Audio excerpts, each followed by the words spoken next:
Hello, everyone. Thank you so much for joining this workshop on translation into Spanish assessment, new approaches for new challenges. My name is Nazaret Perez Nieto, and I am Spanish lecturer in Cardiff University. You have my details there, my email address. So if you want to get in touch at any point about anything related to this workshop or presentation, please do not hesitate to do so. So let's get the workshop started by showing you a little bit what we are going to touch or cover during this session. So this is our roadmap, our structure for today, and I'm going to start explaining a little bit the context in which we have introduced the use of asynchronous activities, particularly in one of the language modules I coordinate. Then we're going to concentrate a little bit on the use of translation into Spanish and also the use of translation boards on Learning Central, which is the virtual platform we use in Cardiff University, as well as some activities and apps that have been used in the design of the translation activities that we have brought to students. The third point that we're going to talk about today is how to engage students with assessment in the virtual learning environment.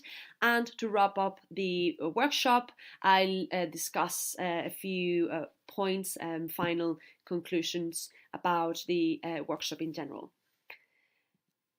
Okay, so to start with, we're going to introduce the use of asynchronous activities in one of the language modules I convene. So as you are all aware, due to the constraints of COVID, we had to rethink the whole teaching approach that we had in the past.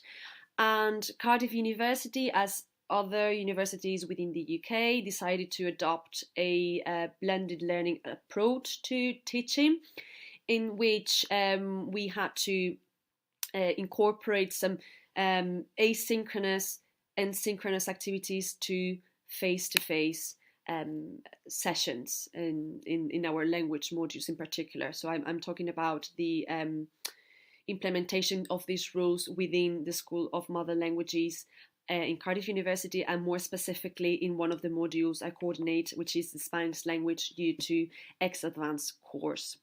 So within the module, we decided that the face-to-face element would be mainly interactive grammar exercises, while the synchronous element would be the conversation due to the restrictions in place for face-to-face teaching, students having to wear masks and having to keep distance.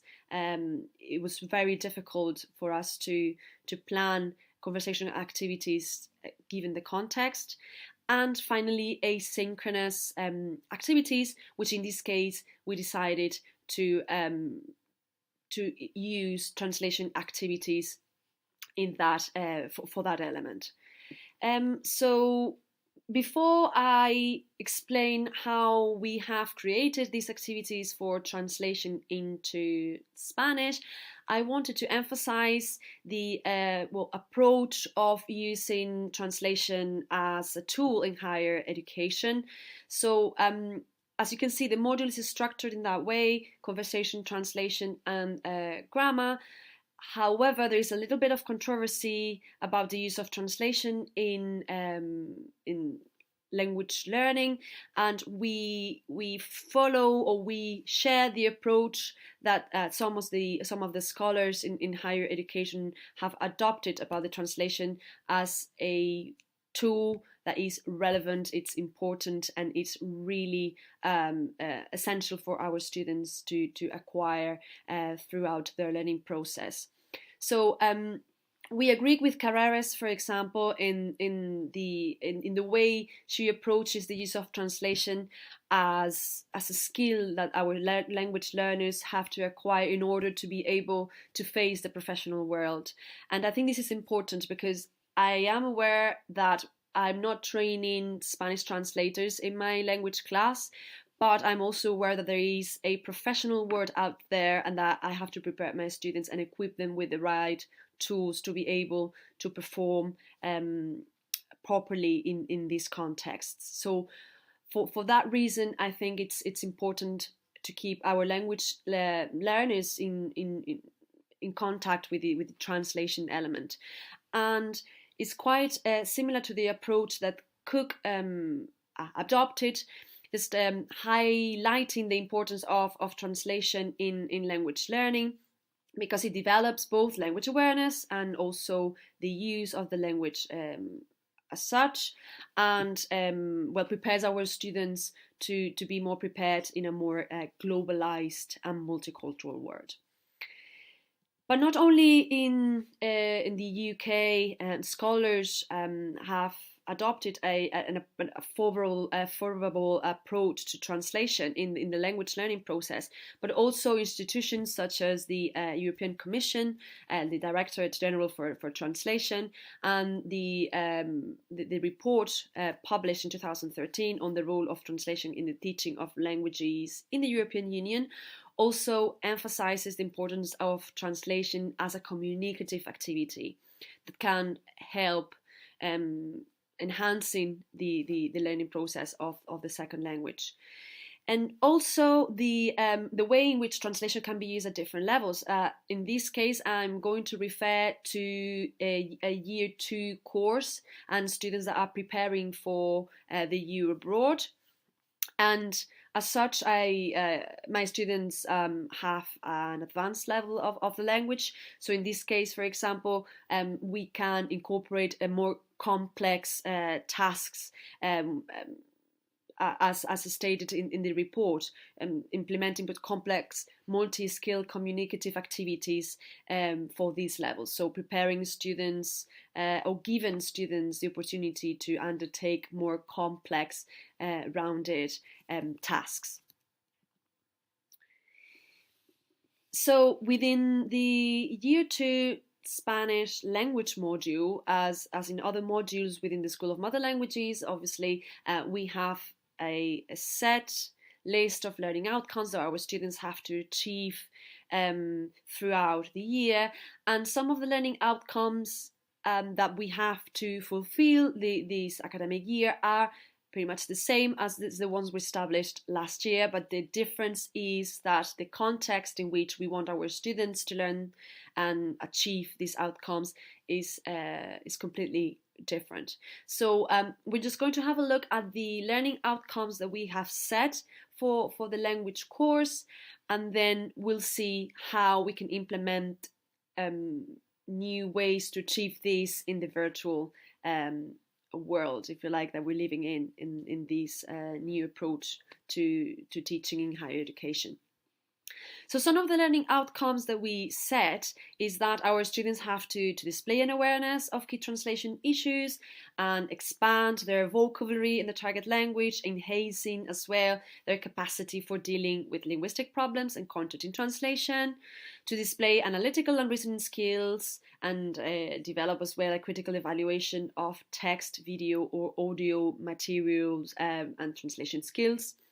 Understand and appreciate key translation problems and techniques for overcoming these issues. And one of the last points of this first section of learning outcomes is to enable students to develop the transferable skills of translating from and into the Spanish language efficiently. So I think this is also key to highlight that our students are acquiring transferable skills that they can apply in other contexts and in the professional world as well. So this links with the first point I was making about translation being an important element in higher education. But we have some other learning outcomes as well. For example, demonstrate a sound knowledge of understanding of the target language, society and culture, or to develop a cultural awareness prior to the year abroad. As I explained just a minute ago, our students in year 2 are preparing for their year abroad, for the experience abroad. So it's actually essential for them to develop cultural awareness prior to their experience. Some other learning outcomes include write coherent text in a range of registers or on a range of topics with appropriate grammatical and lexical accuracy, and the improvement of the target language, so listening and comprehension. The learning outcomes I've gathered here are only those that we're going to see applied to the use of translation, and the way that we're going to see them incorporated in the translation board, so how the translation boards are going to help us achieve these learning outcomes. So in terms of assessment, the translation element plays an important role as well for our students, and they have to submit a summative translation that is worth 20% of the overall mark of the module. So involving students in this part of the module is obviously very important from the learning outcomes perspective, but also from the assessment perspective. So students have to be aware of the importance of translation in their learning journey. So we've seen the objectives that we want to achieve in our language course, but how can we achieve these goals asynchronously through the use of translation discussion boards? Again, this takes me back to the point I was making before. We have a list of goals that are pretty similar to the ones we had last year, but we have a total different context. So how can we use translation discussion boards to help us as teachers, and also help our students to overcome the issues that we experiencing presently with the new teaching approaches? Well, so for Year 2 language Spanish, we have made use of discussion boards in Learning Central. So Learning Central is the tool, the platform that we're using to communicate with students, where all the materials are uploaded and where students can access all the information related to their modules. And it's a plus for us actually that the discussion board is an option which is integrated within Learning Central. So it is easier actually for us to divide the students in different groups, in different translation discussion boards. And that way we can monitor the students' engagement, progress in an easier way. So the use of translation discussion boards also help us to set different tasks and allow us to have some structure and clarity. So we can set different tasks, that if we set them in order and we specify the sort of pace and structure that we want our students to follow, can actually be quite organized and straightforward for both the students and teachers. Also, a plus for using translation discussion boards with translation is that we're going to be able to follow the whole translation process, and I will explain that just in a few minutes. And another good side of using discussion boards is also that we can use videos. We can put or embed videos from YouTube. We can record ourselves and post the videos through Panopto on Learning Central as well. So that's really a plus. We can incorporate interactive activities using other apps such as Edpasso or Genially, links to outside websites that we want our students to check, and also images that we can incorporate to any activities that can be of help to reinforce a point or to allow students to work with them. How do we structure, how do we program or plan our translation activities? So the translation activities are displayed in the translation discussion boards, and we normally followed the following order. So we record an introductory video in which we give students the guidelines and explanations that are needed to follow the activities. Then we set the number of tasks required for the activity. So they tend to range from 2 to 3 tasks per week, and these previous tasks are going to help prepare the students for the final task, which is the final translation. So tasks 1 and 2 are normally completed by Wednesday on a particular week, and they normally entail the use of audiovisual materials and interactive apps and answering listening comprehension and opinion questions. And then task 3, which is the final translation, it's completed by Friday of a given week, and it includes some reflective tasks. So it's not only about posting the translation in the translation forum, but there is also a process of answering some reflective questions to see how students have managed to finalize the translation process. And then students are given feedback on the Wednesday the following week. So that's more or less the cycle that we follow in terms of the structure of the activities. So I'm going to concentrate specifically on 2 activities that the language team has prepared. So this is activities that we prepared for week 3. In week 3, we work mainly with Spanish stereotypes, and we want students to develop that cultural awareness and be aware of the differences between stereotypes for other cultures and Spanish stereotypes in general. To that end, we give them the final task, which is a translation of a text. In this case, we want the students to follow a translation brief, so they know who is going to be the recipient of the translation and what is the specific guidelines for the translation. So in this case, the task 3, final task, is about a translation of a text related to Spanish stereotypes, as I mentioned. The Spanish newspaper ABC or ABC intends to write an article about how to be British in response to the article How to Be Spanish published by the Sunday Times, which concentrated on Spanish stereotypes. In order to prepare the response, you, the student, are asked to translate the article into Spanish. Okay, so in order to prepare our students for that final task, we ask them to complete 2 previous tasks. So task 1 and task 2.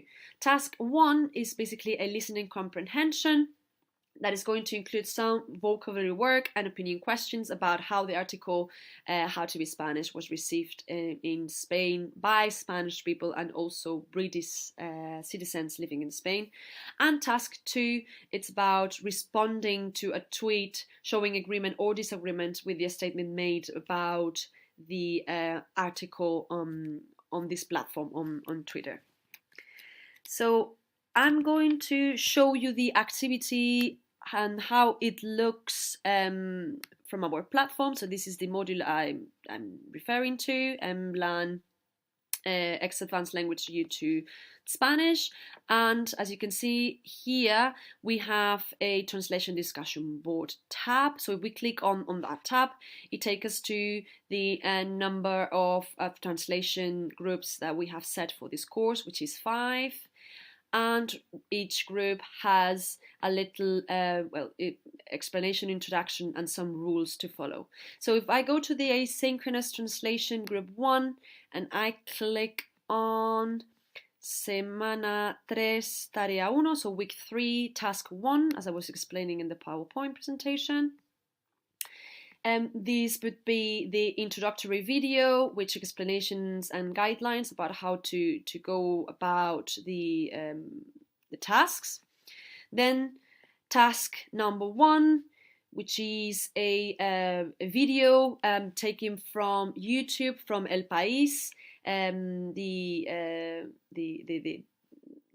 one of the people working in El País, which is a very famous Spanish newspaper in Spain, in charge of the section of translation into English articles for this newspaper, Simon Hunter. So in this video, he tries to explain a little bit how himself perceives the publication of this article that they have to translate in task 3.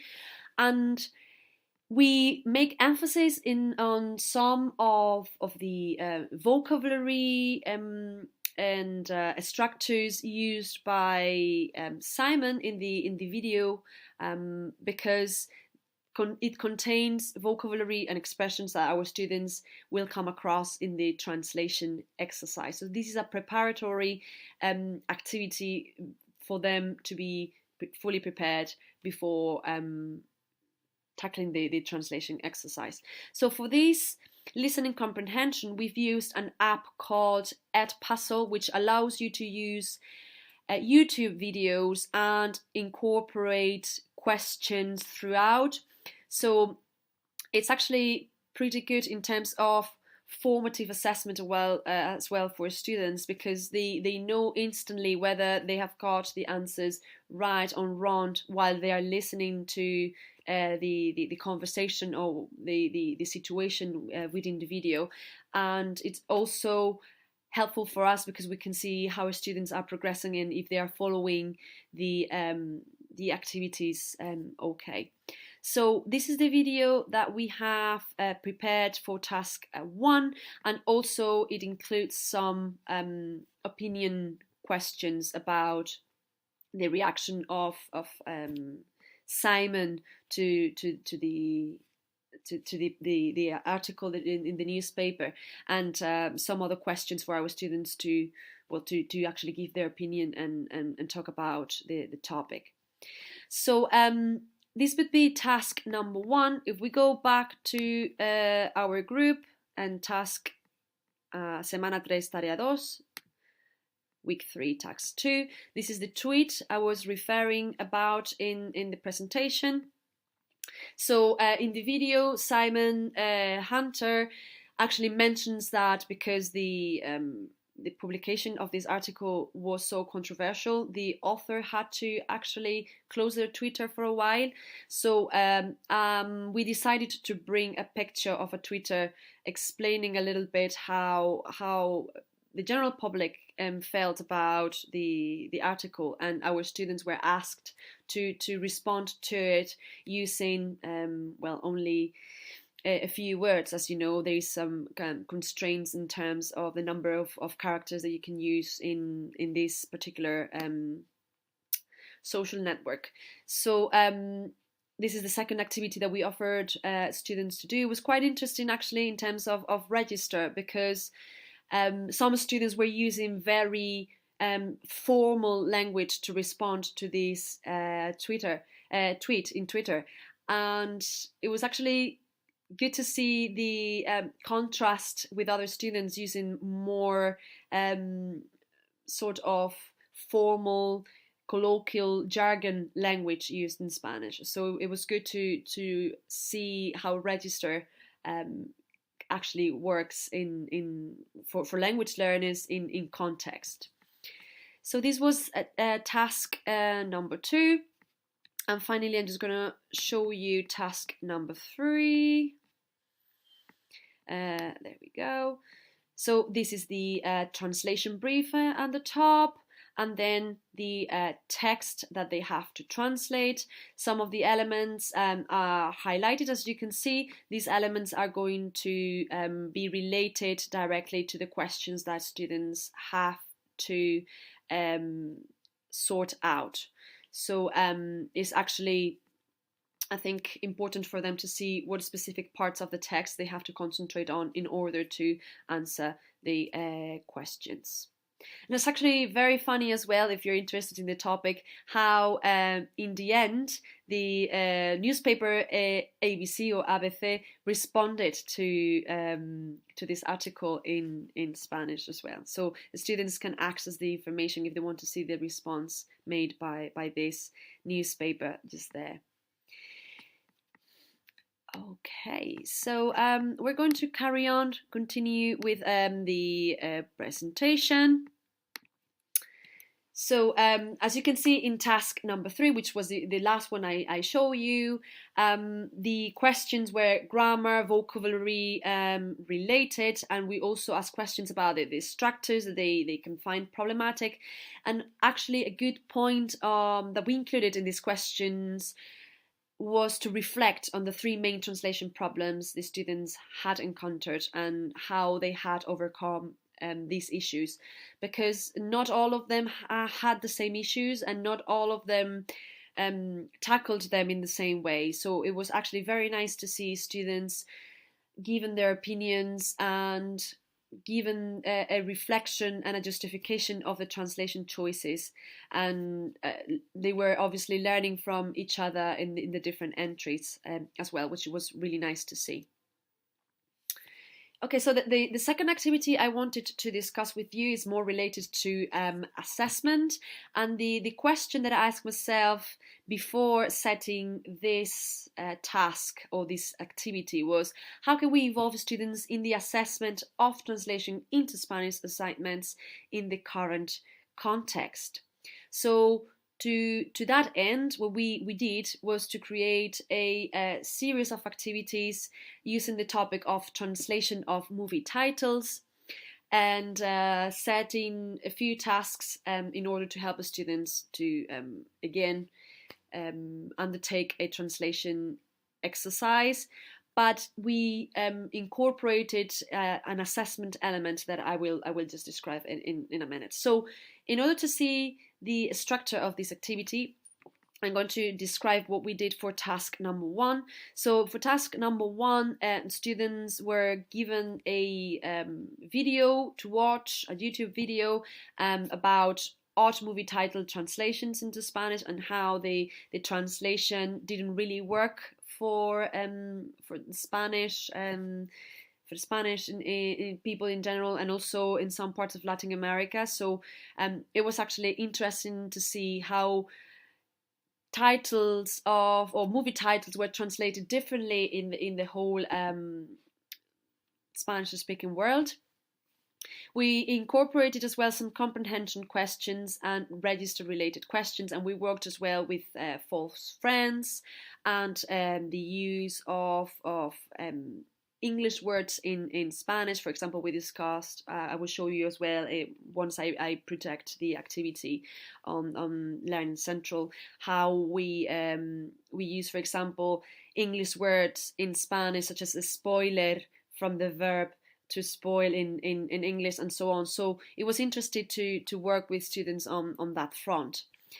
Then the second task was a translation of a text that we gave the students on why do movie titles in Spain end up with such strange translations. So they had the preparatory work done in task 1. They knew more or less what the topic of the translation was going to be about, and they were able to see some vocabulary used in the translation of movie titles, etc.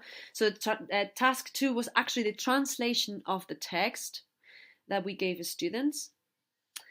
And the assessment element came with the introduction of task number 3, which was to give the students a translation with errors. So we wanted in task 2 to have the students fully prepared in terms of what the translation was about, to work with the grammatical, syntactical and vocabulary structures within the text.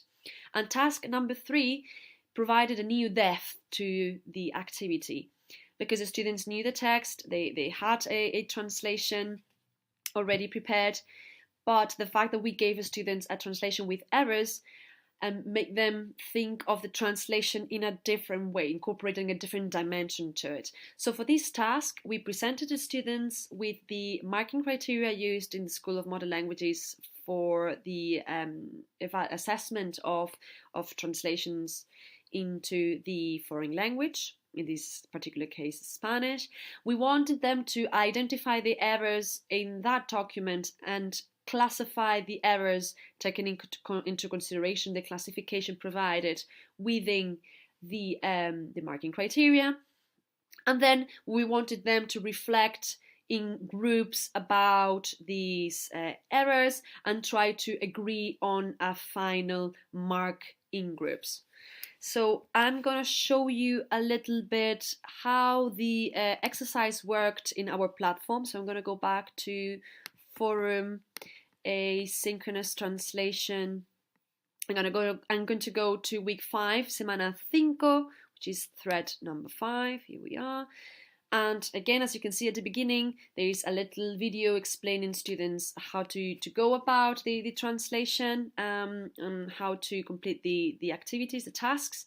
This is the video. We incorporated with questions about the video in itself and some register questions. So some of the expressions that were used in the text were quite colloquial. So we wanted the students to reflect on whether they could use these expressions in other contexts.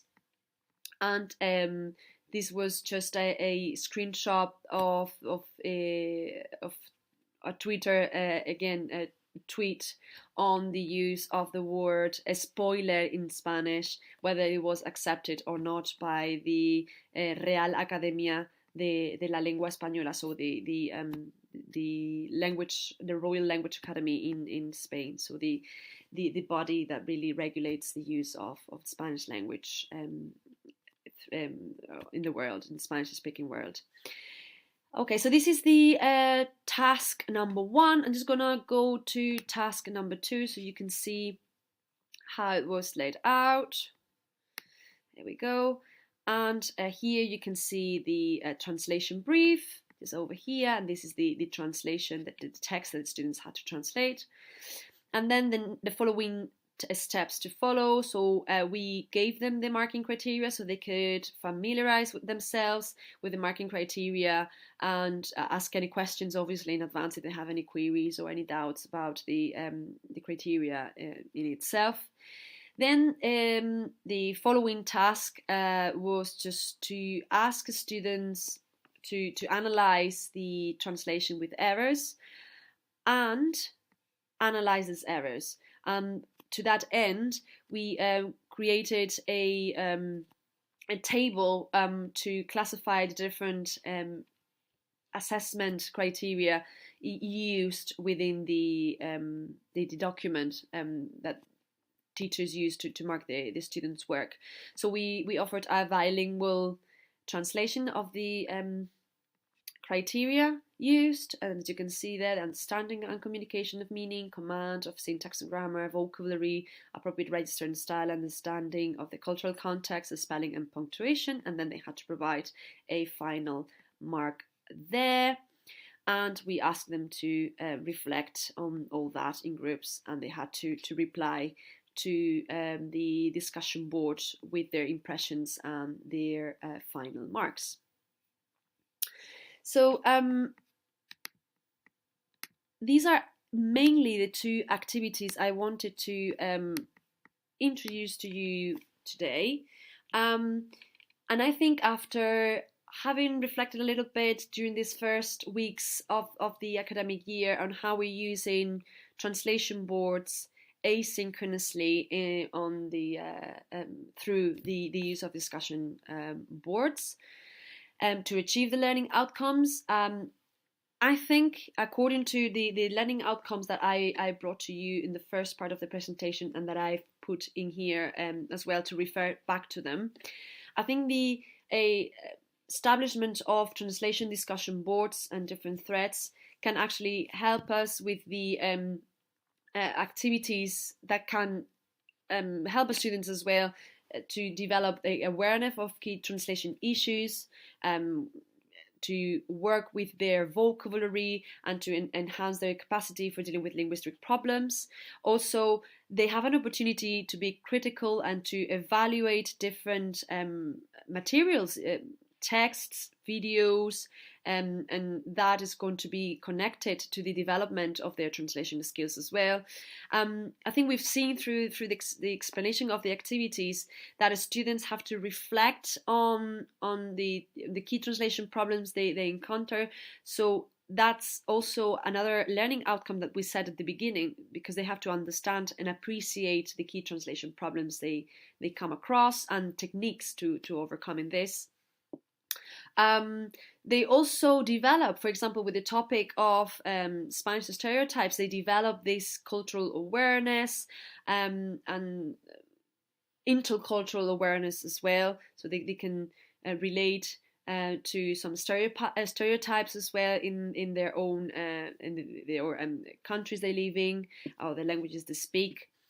I think the use of translation discussion boards is going to allow us as well to see students writing coherent text, so whether they do or not, using a wide range of registers and different topics.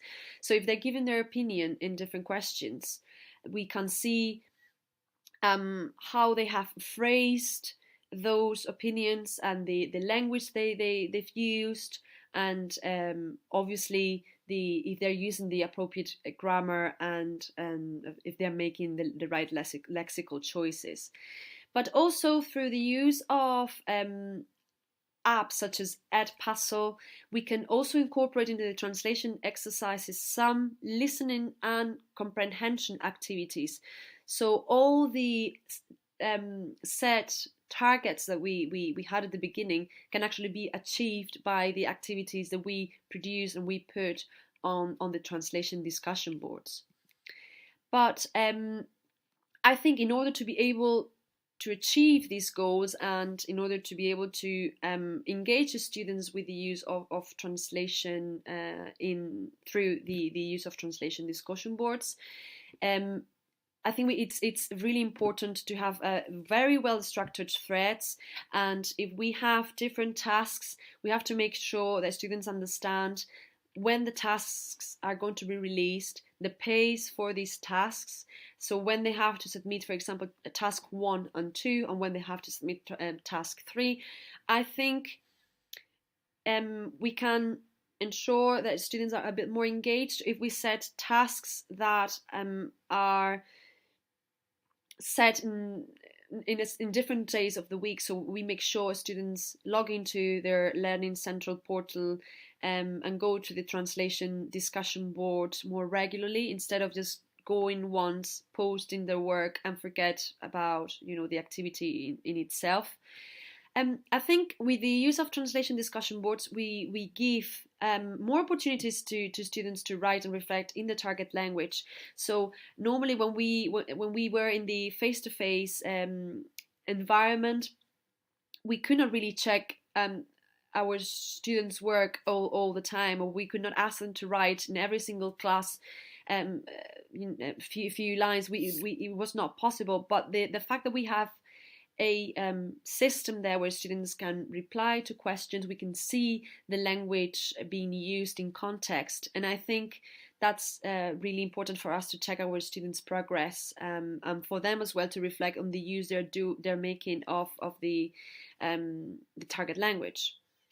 And finally, I think we can see as well that in the face-to-face class, because of the time constraints as well, we only check the final output of the students, so we only go through the final translation.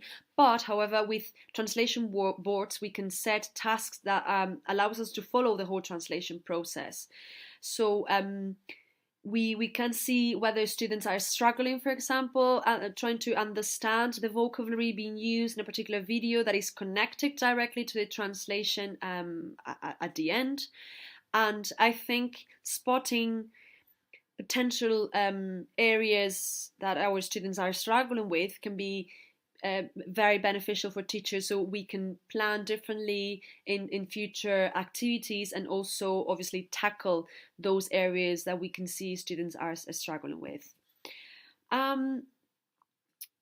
Yeah, and I think that's important to be able to in advance see whether students are having any potential problems, so we can restructure a little bit future activities, and we can incorporate that into our own teaching practice. And finally, Can the use of translation discussion boards help us engaging students with assessment and marking criteria? I think that definitely we can set tasks designed to achieve this goal, and I think this goal can be achieved asynchronously. If again related to the point I've made before about students being engaged with structured activities. I think if the activities are well explained and are structured to students, they can benefit a lot from these sort of exercises, and also allow students to reflect not only individually, but also we have opportunities to put them in groups and to reflect about assessment, marking criteria used, and how the marking criteria is applied. However, if we see that engagement can be a problem sometimes, for example, in modules such as Spanish, where we have so many students and it's difficult to make sure that everyone engages or equally or contributes equally to the conversations being said or the discussions being said in the translation into Spanish part of the module, it could be actually good thinking of setting some synchronous sessions in which the students can actually work in breakout rooms, and they can exchange, ideas, and they can work on these elements, online, but not necessarily only through the discussion board. They can engage as well through synchronous sessions. And that's everything on my side. If you have any questions, or if you want to get in touch, please do so. Thank you so much for listening, and I hope you found this workshop of interest. Bye. Thank you.